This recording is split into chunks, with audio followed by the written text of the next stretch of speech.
success of an entrepreneur. We've raised the bar. Learn firsthand from successful business owners and create your own path to success. I'm going to show you how great I am. It's time to hit the road to growth with team lead of the Enriquez Group, Realtor Vinny. Hi, Road Trip listeners. Today I have Hans. He is a broker associate up in Oakland. I don't usually have a lot of realtors up here, yet anyone that has a business is a great person for this podcast. Because I know people like yourself are listening right now, probably going through stuff or trying to build something. And so who better to talk to than someone that's dealt with stuff, had to change a career path, and now just massive success in the new career path. Thanks, Hans, for being here today. It's a pleasure. Thanks for having me on. I love starting the podcast out with just hearing your elevator pitch. Someone asks you, Hans, what do you do? How do you describe yourself? In a former life, I was an amateur full-time athlete. I rode competitively for 12 years, and I found my way to the U.S. Olympic team and competed in Rio de Janeiro. I'm taking now all of that, coachability, drive, determination, all of that kind of stuff, and applying it to, at this moment, my real estate team, which is the Gunderman Group. We're part of the Keller Williams Oakland office, so we're in the East Bay, San Francisco Bay Area. And, on top of that, I have a couple other businesses, real estate focused, most of them, but one is called Streamlined Podcasts, which is, we used to just edit podcasts. We were doing like 16,000 a year podcasts editing. It was ridiculous. And now we've sort of pivoted that into a more curated, leverage, done for you service where people can just kind of show up, record episodes, and we leverage out their time and get them looking good and sounding good in really focused ways out on the internet. And we can definitely get into how we pivoted like 3 or 4 times in that business as well, outside of just obvious real estate connections. Oh, yeah, no, definitely. We're going to have some fun stuff to get into. Well, before we get into that, let's talk about young Hans. Young Hans, I'm guessing had a pathway towards getting into rowing, but who was young Hans? Yeah. I was always the kid who wanted to be really good at sports, and I played almost every sport at one time or another, except for soccer. I don't think I ever got into that one because I was always playing football at about the same time. So that was kind of my deal. And I was the kid who was like pretty talented, pretty fast, pretty whatever, up until about 5th grade. And then 6th grade came along and everyone else grew and I didn't. And so I had this sort of desire inside of me to be, the competitive A-team starter, whatever. But I lagged behind in the physical component. I let that really get to me for a while, and just developed a lot of work ethic and drive, and realized I had to work harder to get the same result. Luckily, fast forward about 5 years, I finally hit my growth spurt, and I grew, and now ultimately found rowing and applied my physical attributes as well as all of the work ethic I had kind of built up over those couple of years, to find that I had a pretty awesome place in this wild sport of rowing. Grew up in the Seattle area where it's very visible. There's a lot of water, kind of, you drive on a lot of roads, freeways, etc., and you see it. So it's sort of in the consciousness of the community. And so we started out as just like a fun family activity to do over the summer. And that little like 4 lessons that we took, private lessons on Lake Sammamish, just rolled straight into ultimately a 12-year rowing career that ended up at the Olympics. Now, I have no, understanding of the cost associated with rowing. I know some sports can be fairly expensive to be part of. Is rowing one of the sports where it can get fairly expensive to be part of, or is it not that bad of a pricing? Well, that's the hard thing with rowing is as a startup cost, it's pretty high. As you can imagine, you have to have a dock, right? So you have to be near water, and waterfront, as we all know, is pricey. But then the equipment is not cheap either. Like a new boat, like a new 8-person boat, will cost anywhere between $50,000 to $65,000, and that's before you get, oars and trailers and all the other things that you would need. And so, yeah, the startup cost is pretty serious. Like, it's not a casual thing that someone would just get into. Like a really nice road bike, a couple grand, and you're out the door and you're going. So it's got a higher level there. Plus, you need more than one person. Most of the time, you need at least 2, 4, or 8. And so, getting all those people physically together in the same place and getting a locker room and that's a long way of me saying, yeah, there's a high startup cost. So it's generally private clubs, at least on the West Coast. There's a lot of schools, like prep schools and so forth, on the East Coast that have more of that tradition.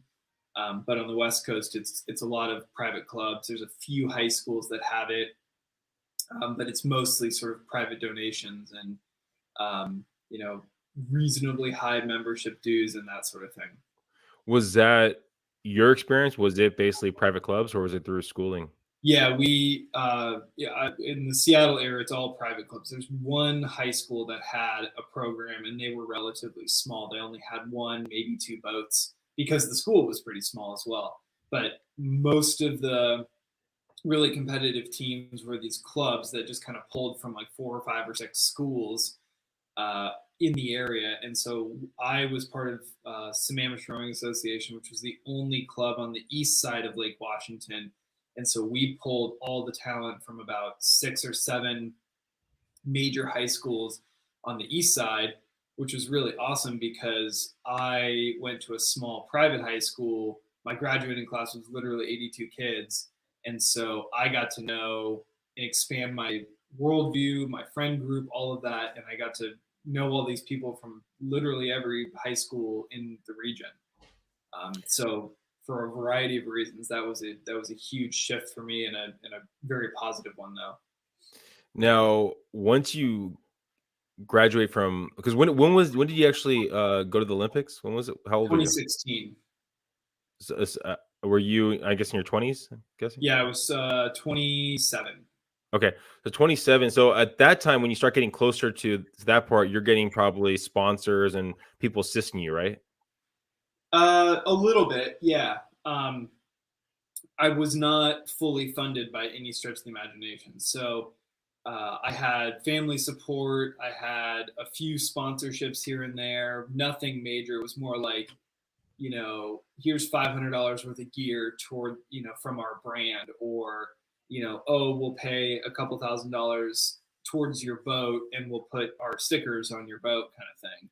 But it really wasn't ever anything that I could just solely live off of. So I was, other than when I was at home for a very short time, finishing school I had a couple of classes to go after my senior year.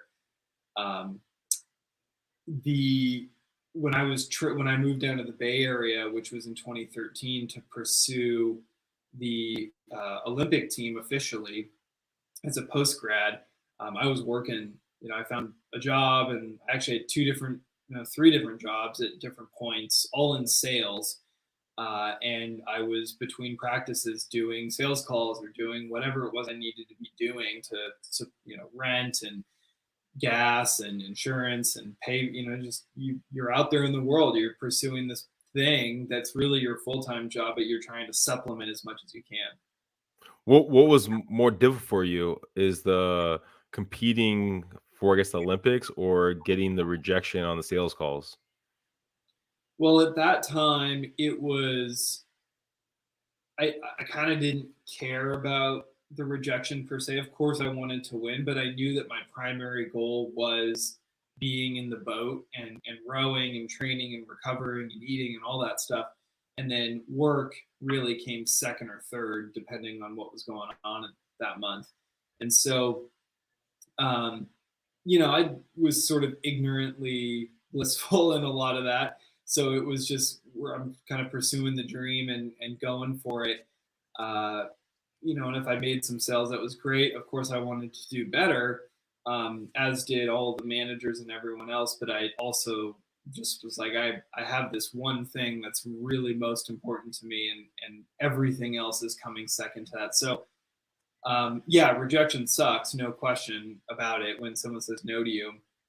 I also then spend a lot of time studying sales and studying psychology of like how to make this easier and more successful, because I knew that I probably wasn't going to get as many opportunities because I was going to be traveling or training. So I just couldn't take certain slots of sales calls.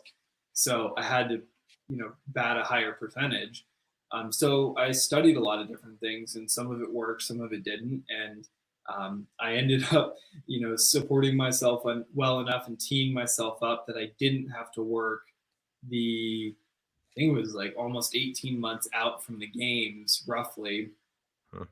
And so, it all had like a much bigger immediate impact on my life to make sales and to do that. So I kind of was able to move through a lot of the rejection because I had that obvious goal right in front of me.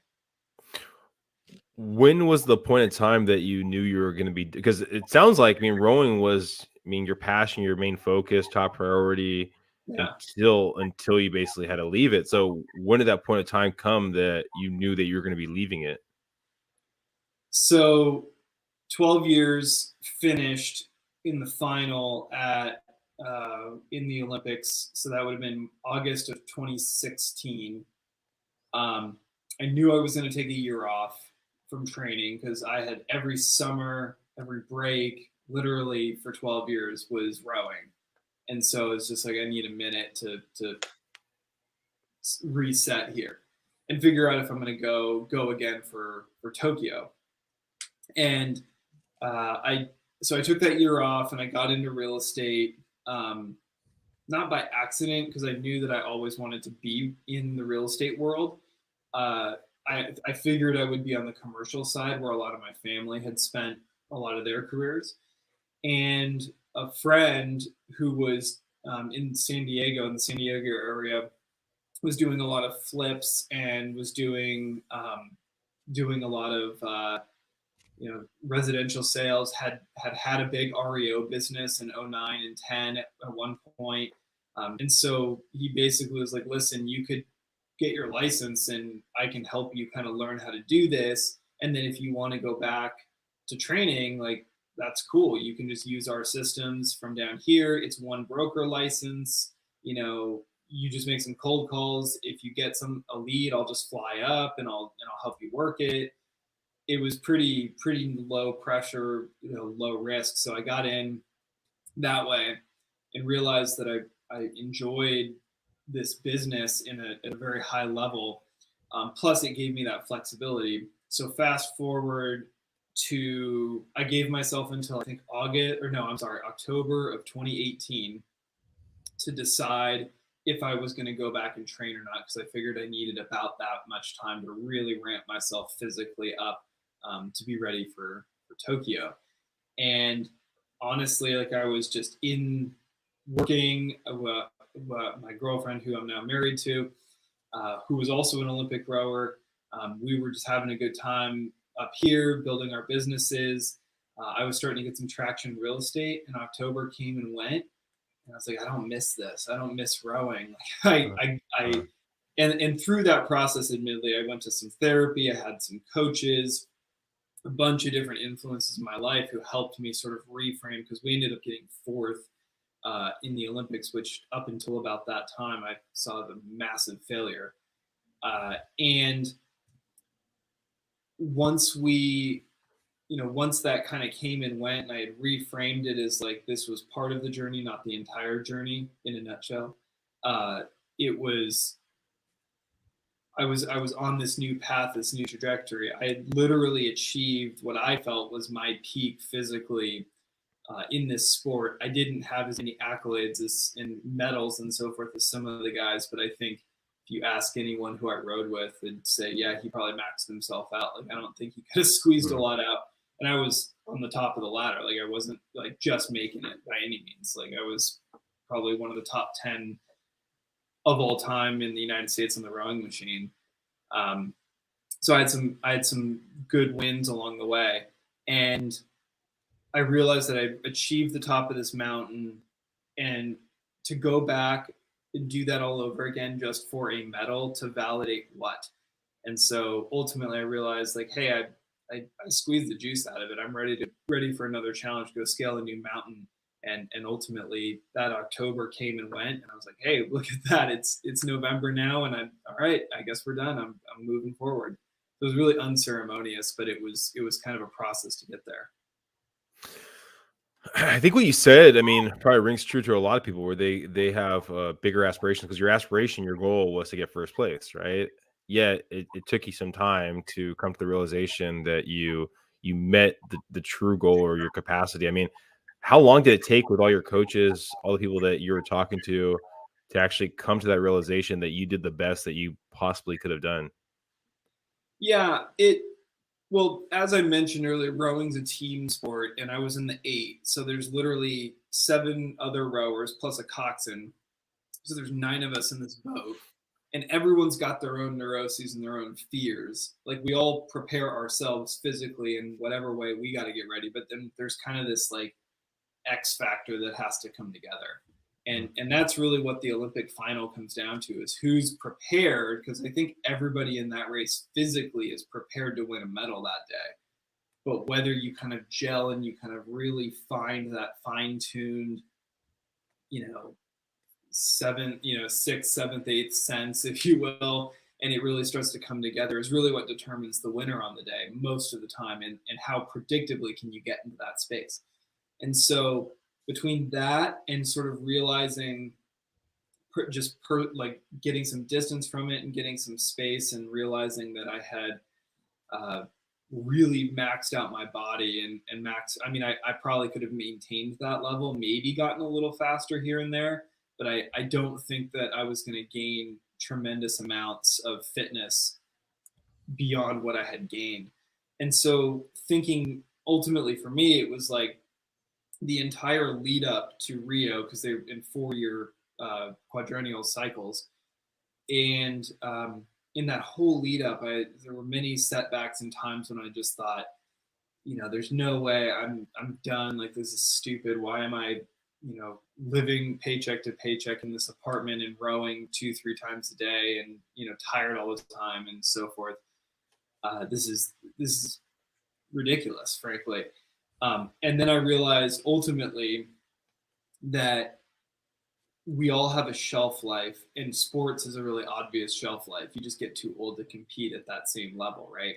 And so I said, if I go meet that person, like, I used 40 years old as sort of a barometer, where nobody rows when they're 40. Like, some people push well into their 30s, but no one's 40 at this level.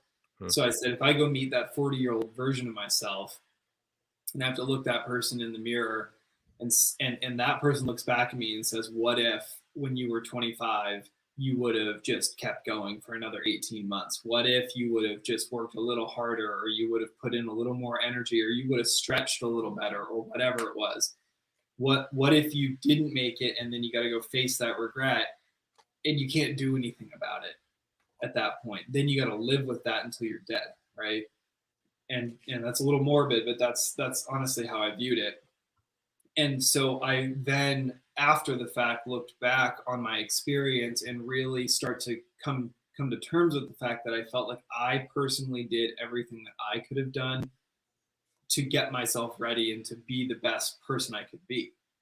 Where I realized that there was maybe some opportunity was in some of the leadership and some of the like other dynamics inside of that group, where I think I could have stepped up a little better. But at the time I was just like surviving and trying to like get my seat and be in this, not get cut, basically. And so there was a lot of dynamics in there, but I started to parse it apart and kind of look at it that way. And that's when it really started to make sense for me, that I was ready to move on. How do you use basically kind of what you just talked about, where you brought your body to peak performance, yet at that time you probably could have been more of a leader, more of a vocal leader to other people? I mean, when you're in residential real estate now, right, or even in your companies, whatever's, better. I mean, residential real estate, you're guiding people towards their real estate goal. or you have your team, right? You're helping them get there, right? So it's not just you, it's also bringing those people along. How have you changed from that person then to the person you are today? That's a hard transition, and frankly, I'm working on it every day. In the beginning, it was very much like rowing or any sport where you like show up to practice. I was making cold calls, you know, you're following up, you're doing the showings, like you're just doing the activities. Um, and eventually now I'm in a place where I'm starting to take on more leadership roles inside of our team and add, you know, younger, less experienced agents under me that I'm directly responsible for. And then my wife just joined me in real estate, so getting her up to speed. And then also just getting this idea of I need to leverage myself more. That's a big theme for me right now. But I've been so tied up in this concept of doing. Like I've done it all myself. Rowing was me. I was in the boat doing every stroke. You know, every follow up, every showing, every listing, whatever. I was doing it myself, and now I'm realizing that if I hold on to that, I'm going to max out and hit a ceiling. Same thing with the business that we have, the podcast business. It's, you know, I have not edited very many podcasts. I've done a few when I was doing it myself, and same thing with my YouTube videos. But I quickly learned that I sucked at that compared to other people, and I should hand that off. And so I'm more and more. I've started to hand off the stuff that I know I'm not that good at. Now the hard thing is to hand the stuff off that I am actually pretty decent at. And so I don't have a great answer other than if you're going to be on this loop of like get lead, service lead, close lead, you know, service business, and do that loop, like you're going to run out of hours in the day, and you have to change something. You have to break that loop somehow and to get to another level. And that change is uncomfortable. And everyone has to look inside of themselves to figure out what that actually means. But ultimately, you got to do something different. And if you keep doing the same thing, you'll get the same results, which may be good results. But if you want to go to that next level, you have to break it, and you have to learn a new skill and learn and bring something else to the table. I mean, another thing, I guess, another correlation from your rowing life compared to your real estate life is you had a mentor or coach, I guess, in the rowing, and then you had a mentor when you got into real estate. How did you know that was the right fit for you, or the right mentor to kind of follow, I guess, in real estate? Yeah, I've thought about this a lot. Honestly, when I first joined, when I got that first opportunity, it was he right? Like, I don't know. Was there someone who was more right? I guess, possibly. But ultimately, he was a friend first, really easygoing, very willing to teach and to learn and help me learn and help me get set up. You know, just a fun person, and it met me kind of where I was in that moment of my life. Like hypothetically, if I would have gone out and looked at all the possible options, could I have found someone better? I guess. I don't know. I mean, but he was like perfect for that moment. And so I think it was, in retrospect, it was a couple things. One is I wanted a version of what he had. He had a lifestyle, he had a business, he had a relationship, he had kids, like he had kind of all this whole picture. It was like, okay, I don't want 100% of what he wants, but I want like a good chunk of what he has. And so if I go get in his world, I'll probably learn how to do that. And then eventually I did, and I started to get some traction. And then I realized like, okay, actually what I want is some other stuff. And I then pivoted, and we parted ways. And we're still friends, but we parted ways. And then I went over and joined a new team, and I realized like what they have was kind of that next level of where I was trying to go. And so that's a long way of me saying, like, I think ultimately when you're looking at a mentor or someone to learn from, figure out what they have, where they're at, and do you want to be them? At least in the way, in the part of their life where they're mentoring you on. Like, do you want their business results? Do you want to run your life the way they run theirs? Do you want their fitness results? Do you want their whatever? Because they're going to be able to teach you what they did and show you and hold you accountable to that. But if you don't want that in the first place, it's probably not a good fit. Yeah, I mean and something also we haven't really talked about. I guess we can kind of bring that up. You and your wife work together, right, in the real estate field, correct? We do now. Yeah, she joined me really officially in January of 2022. Okay. How is that? Because I always find it fascinating with partnerships, right? It could be a partnership in starting a business, it could be a real estate partnership, and it's always interesting to hear different people's perspective of how to separate the different things, or even in a relationship and partnership, those even make it kind of funner. For you, I mean, what have you found successes in that kind of partnership, and kind of the boundaries, or maybe some of the things that you guys are working on to make it even better partnership? Yeah, I won't sugarcoat and say it's like all roses, but I mean, this wasn't our first business thing together. We have bought and have run rental properties together. We have 4 properties other than our primary house that are all rentals in other states. And so we'd had some of that business experience and overlap together. We also were at the same club rowing together. Like I said, she was an Olympic athlete, as am I, and we were literally training out of the same facility together, and that's how we met in the beginning. And so we saw that team dynamic. We supported each other, at the boathouse, outside of that, and then obviously now that we're married, in life partnership as well. And then we run our finances very much together, and she brings a lot that I like, spreadsheets and tracking and that sort of thing that I would never do on my own, and so forth. So we've really found where each other's strength zones are. That being said, there is a lot of growth required to do something like this together. And we, the first time that we bought a duplex together, we bought it. The price was $245,000. So we were, all into it, like 70 with closing costs, I think.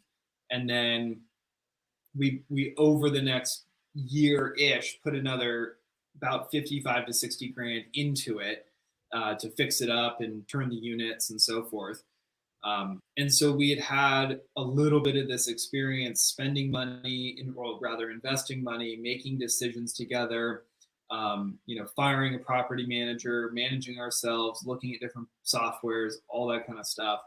And so we really had a bit of a trial run in that endeavor, so that when she quit or started to scale down her fitness business, which she's been running for almost a decade now, and decided she wanted to join me in real estate, it was kind of a no-brainer, because we had been sort of running these things, these side hustles, for lack of a better term, and knew each other's styles for years over the course of rowing and then these rentals. So it's a work in progress. We're still trying to figure out what we're each really good at and what we like to do. And then I'm trying to give up some of what I used to do, because I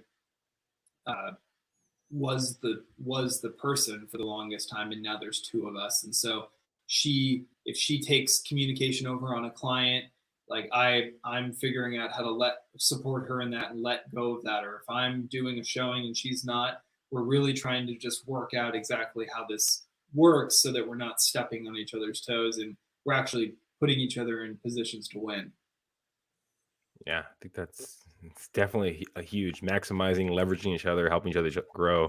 I mean, talking about the idea of growing, and I mean, I know you have your fingers on a lot of different stuff right now, right? Where do you see yourself and your business going in the next 5 years? 5 years.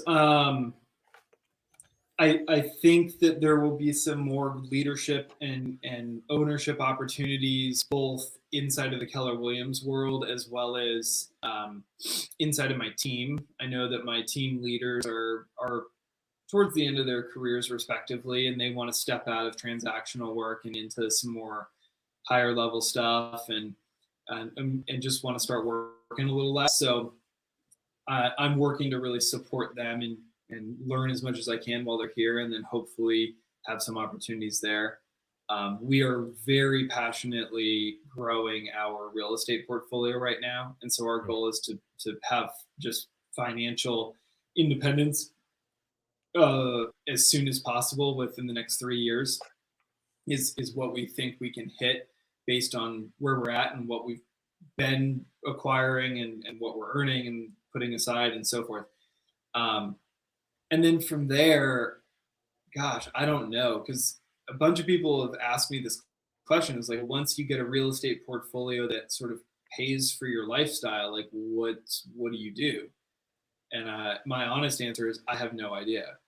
I guess I'll figure it out when I get there, and B, like that sounds like a pretty good problem to have. And I think that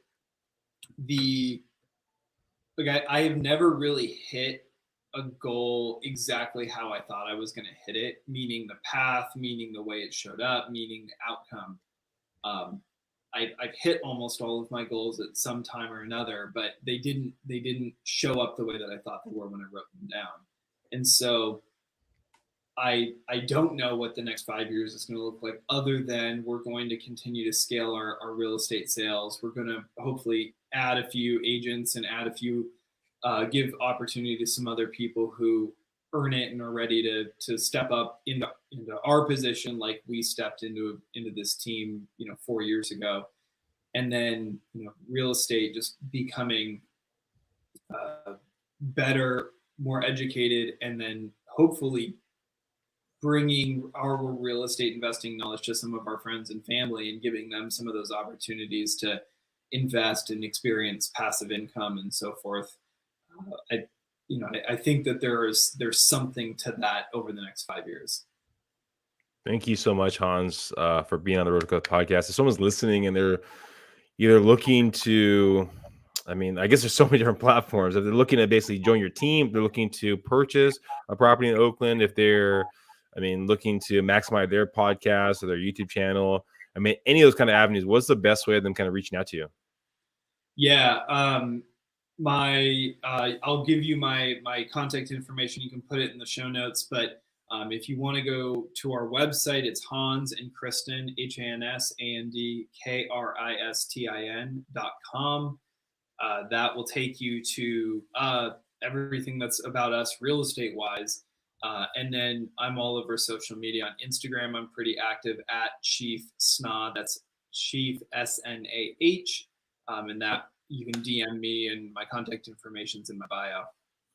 Again, thank you so much, Hans. And yeah, if you go in the show notes, you're going to find a lot of Hans's social media stuff, his website, all that good stuff in there. And if there's anything that's who missed out, don't worry, we'll add it in there by the time you guys listen to this. So again, thank you, Hans, for being here. I think for everyone, understanding your current path, understanding where you want to go, and being okay with it. There's some people that get pushed into one career because they were forced out of their last career. If you kind of heard Hans' story, he knew that he did what he could and had great success in it and built a game plan towards his next life, right? So maybe you shouldn't get pushed into something. Maybe you should build your game plan to where you want to go to next to make sure you're on the path to your happiness. Thank you guys for listening. Please subscribe, please share, and go find Hans. Bye, everyone.